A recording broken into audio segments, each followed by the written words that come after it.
if you want to get back with your ex, there is something you need to do, and it's no contact.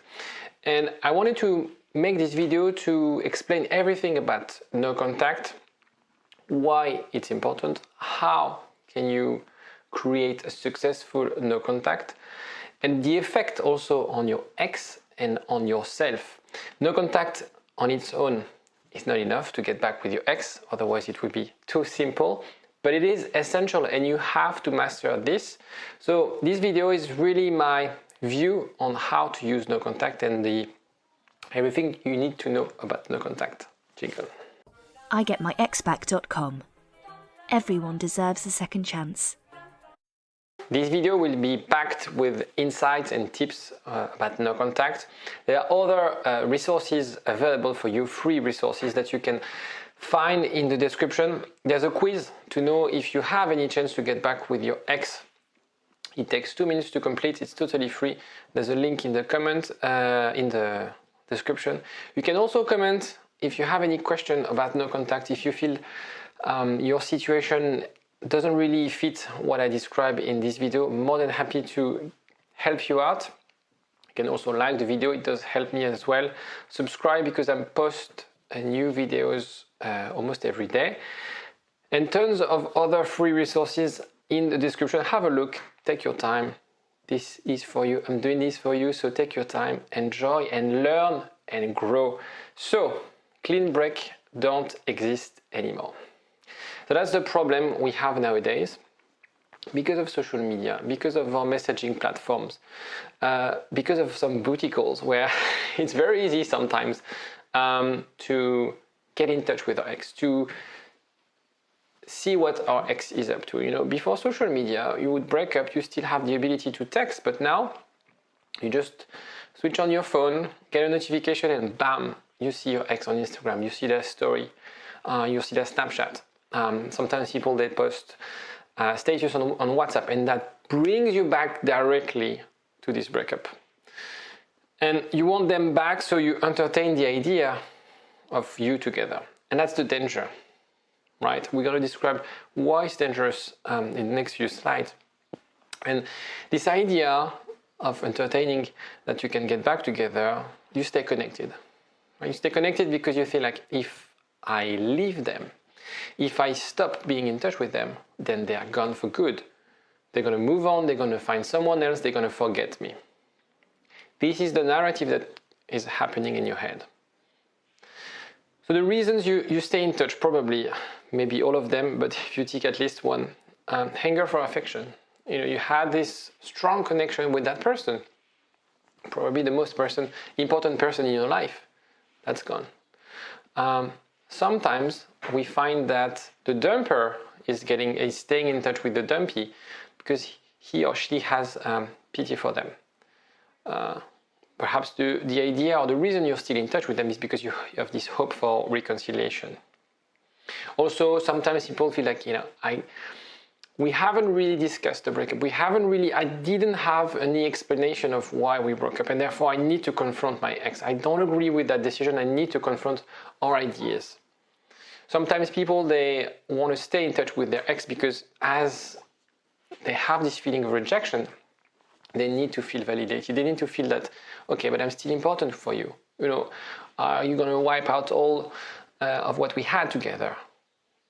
Do I still count? And we need that validation. It's very normal. So all of these things, all of these drivers for contact are there because of this rejection, are there because maybe this came as a surprise, it's a shock.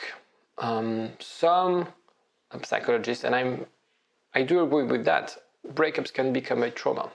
And so we have this sort of PTSD symptoms sometimes that creates those sometimes frenetic and obsessive behaviors. Your relationship is broken.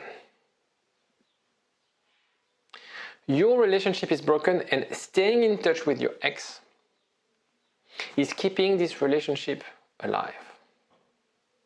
I'm going to repeat again because it's very important. Staying in touch with your ex is keeping this broken relationship alive.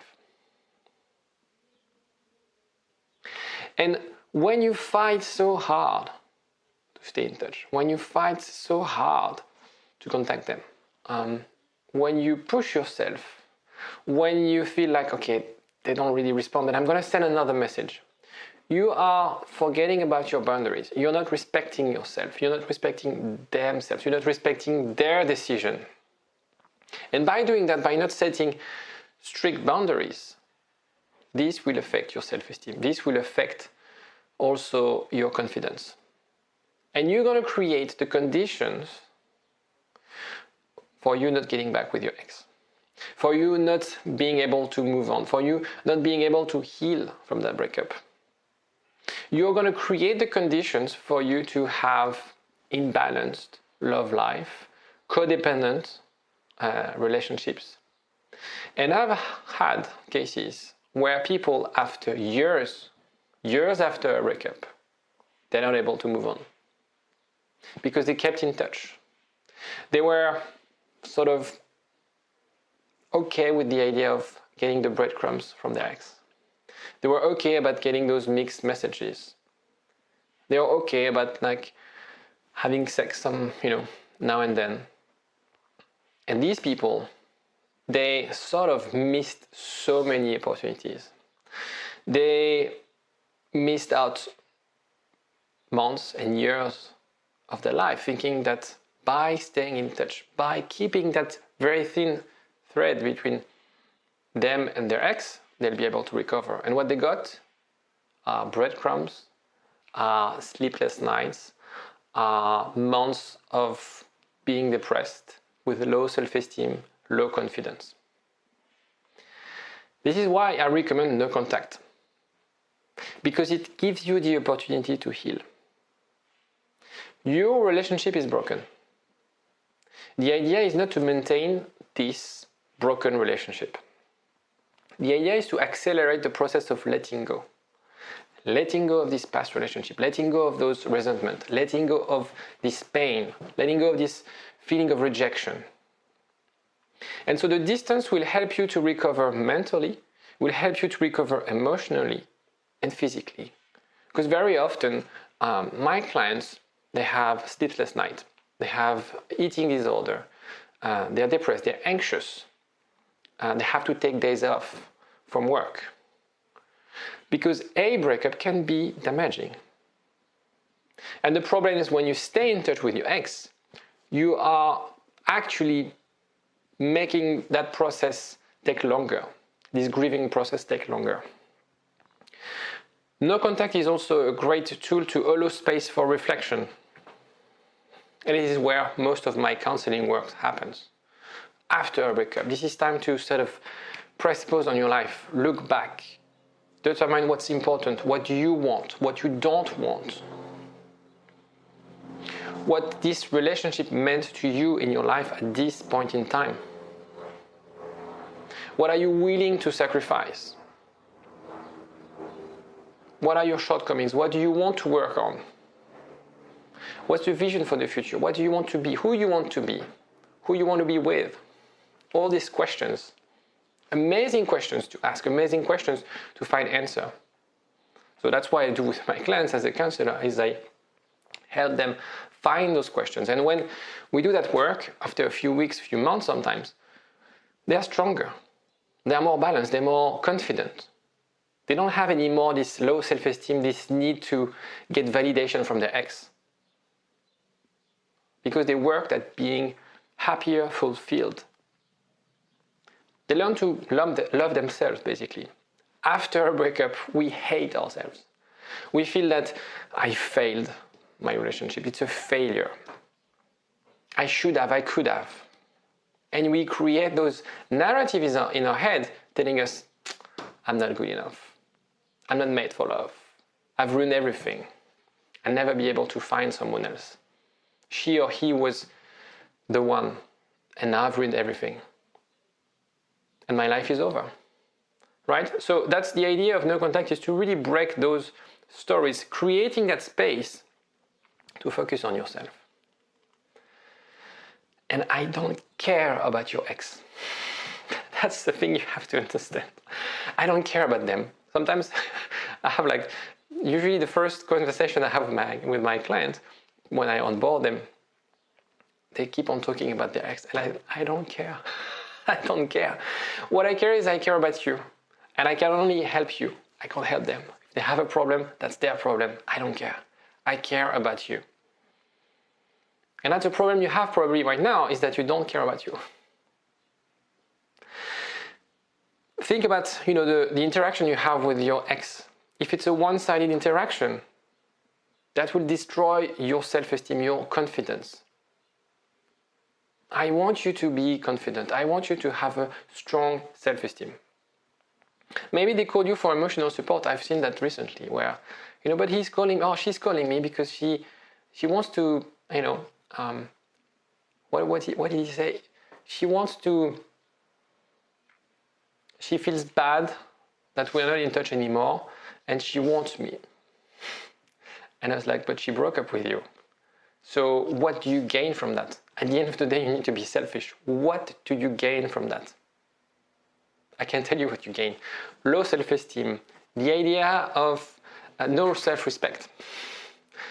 Because this woman, the ex of my client, she was dating someone. So she had a rebound relationship. She was still texting my client and sort of asking him for emotional support. So what's the role of my client in that case? What was he doing? Trying to be the yes man, trying to be the people pleaser, but he forgot someone essential in this relationship. That was him. When someone cheats on you, some people, we have different view about cheating, but some people cheat on you, it's like, okay, that's my limit. You crossed the limit. You crossed the line. So why, when we're after a breakup and our ex is treating you like this, why do you accept this? Because you create that fantasy that if I don't accept, if I say no, if I set my boundaries, it's over. If I cut the thread that we have between us, it's over. He or she will move on and forget me. This is totally wrong. You're looking at the problem the wrong way. Few rules about no contact. What you need to understand is when you create a new habit, it's from Atomic Habit, what I'm going to introduce. When you want to change a new habit, you were together, you had life together, maybe you were living together, you had daily routines, habits and stuff like that. Maybe every day you would text each other from work or debrief on your work in the evening. And so you have to create that new habit now. Okay, and the way you create a new habit, it starts with the environment. And so you can either create new triggers or remove triggers. And this is a very important part. You need to remove any triggers that will bring you to either watch their social media feeds or contact them. So you can delete their numbers. I would advise you to unfollow their social media. Don't block. I don't like blocking. But remove all the triggers. Maybe there's pictures in your place of you and your ex. Remove them. Put them somewhere. Hide them. Because the problem is the same way when you stop smoking, you have to get rid of your cigarette. It's the idea, if you want to do no contact, you have to get rid of any triggers that will push you to unconsciously, because we have sometimes this urge, this idea that if I just watch Instagram, there's no harm in doing that. We convince ourselves, we justify actions this way, it's going to be fine. I can guarantee you that the same way a smoker who just quit and just want to have one cigarette, you're back to this addiction, you're back to this vicious circle. Another tip that I want to share with you is when you go no contact, I like to give a heads up to my clients' exes. Maybe you've been in touch after the breakup, you've tried to talk them out, didn't work out. Maybe you're in a phase where you receive mixed signals, you see that it's not leading anywhere. You sort of, have the strength to say, this is not what I want. And you want to go to no contact. You can go no contact without telling them. But the problem is that you fail also to send the message and to send the context of the message. And what you want to convey, you can use this message and craft yours, is the idea of, you took the decision. Now I'm at a stage where I accept. You can say, I don't agree, but I accept. And you can also express your needs. That's the idea is really expressing your needs. You can say, I feel it doesn't work for me that we are still in touch. Or I feel bad, or I feel sad when we are still in touch, or I feel it's not working for me. And so it's best if we don't stay in touch. And I think we need a bit of space. You don't close entirely the door, but you tell him or her, I'm not going to contact you anymore, and I accept. And who knows, maybe we'll be in touch, but that's not the point. And so you also release the pressure and let them sort of reflect, showing them that you're going to use that space to reflect and think, and perhaps, who knows, you'll be able to reconnect. So what you have to understand is a breakup is you have to grieve your relationship. It's a loss. And so you have 5 stages. And the reason I've listed those 5 stages is because you'll understand why no contact is so important to go through that grieving process. Because the first one is denial. What we are tempted to do is we don't believe that they either want to break up with us, that they, whatever they say, and we want to talk them out. We want to discuss things out. Okay? And then there's anger, and we want to tell them how much we hate them, how much they're hurting you, they don't understand you. And by doing that, by confronting them, by having those conversations, we make those processes take longer. Bargaining, we start of debating the relationship, confronting them. Okay, and we make the process take longer than it should. And then you go to the depression phase, usually when you're not in touch with them, or when you have this mixed signal, when it's like really toxic things, where maybe you have sex with them and they just throw you like dirty socks.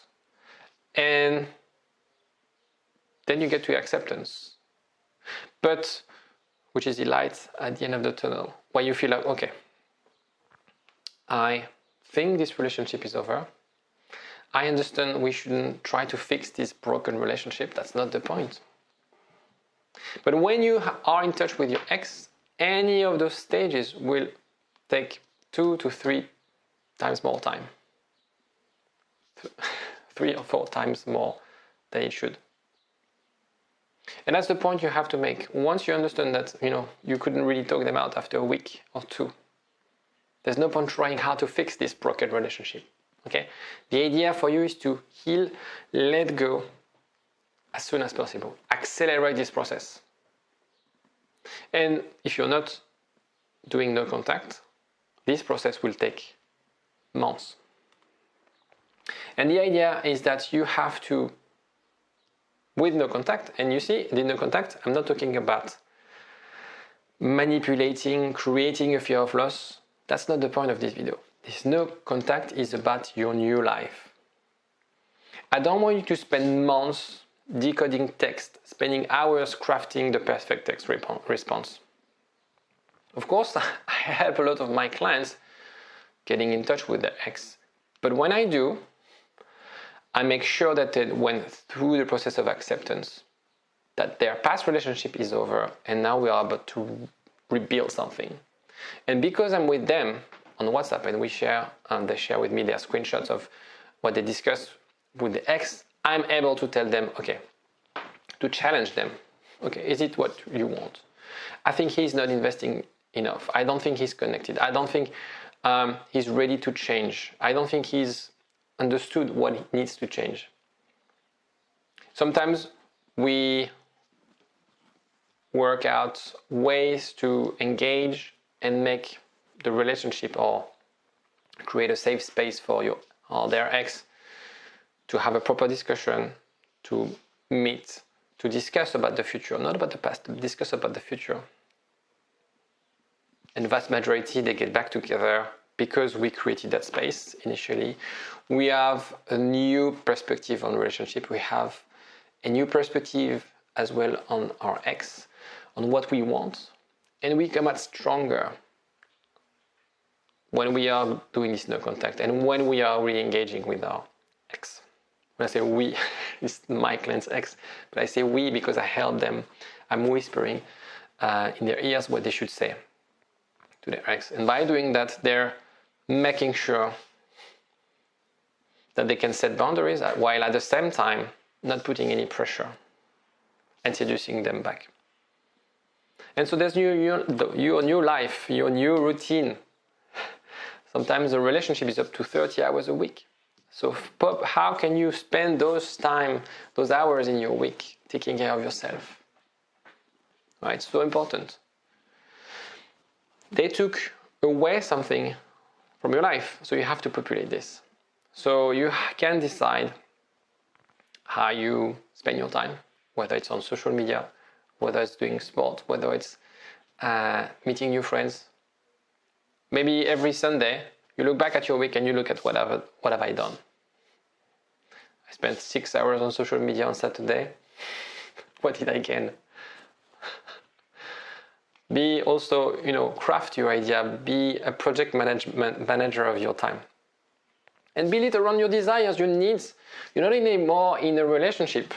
You don't have to do things to please someone. You don't have to do things that doesn't necessarily excite you. You do whatever you like, and that's amazing in a way.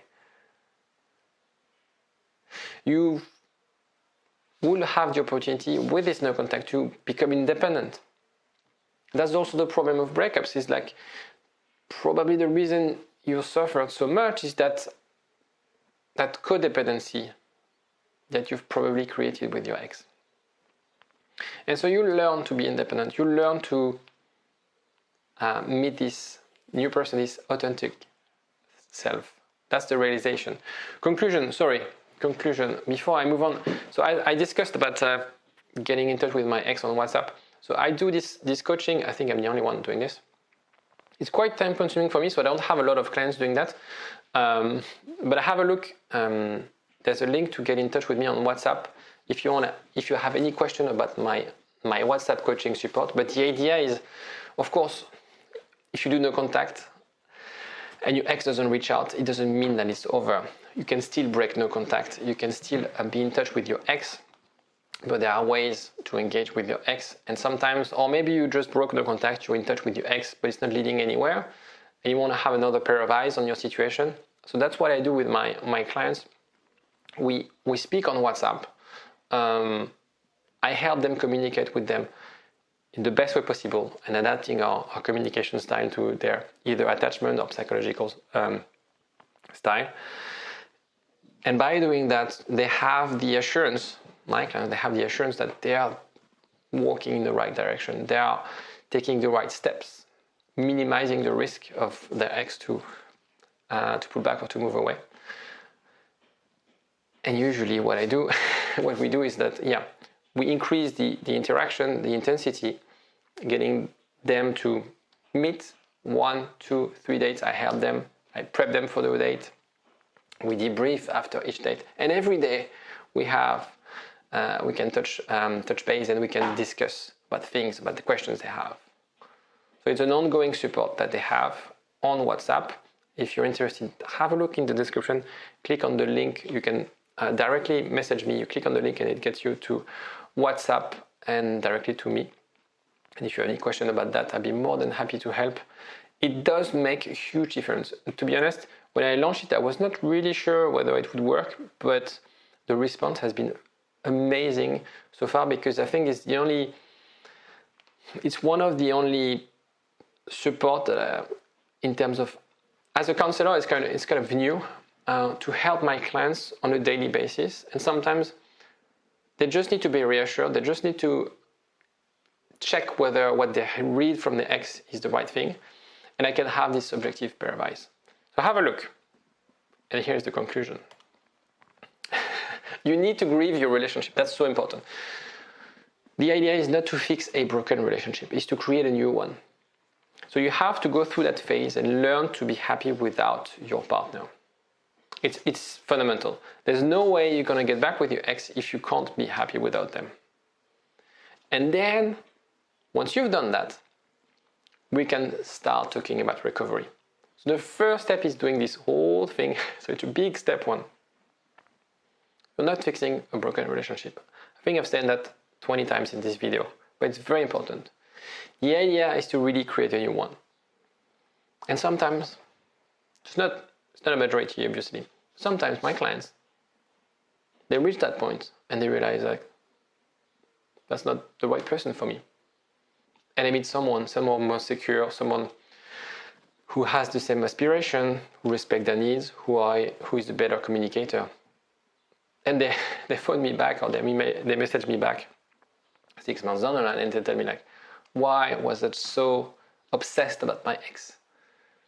You've opened my eyes and now I'm dating someone new. I'm so happy, so fulfilled. Sometimes they write me back like, yeah, I'm back with my ex, obviously. I'm so happy because now we are stronger. Now we can respect each other. I understand her needs or his needs. I'm better communicator. Communicate better with them. And I've managed to do that because of you, because I've managed to let go, to refocus on myself, to think about my codependency, to reflect and understand my attachment style, to adapt my communication, to respect my needs, to respect my ex's needs. And now we're stronger than ever. And this breakup was actually beneficial to our couple. This I hear quite often. If you have any other questions, if you like this video, don't forget to like it. It does help me a lot. Take care of yourself. Bye-bye. IGetMyExBack.com. Everyone deserves a second chance.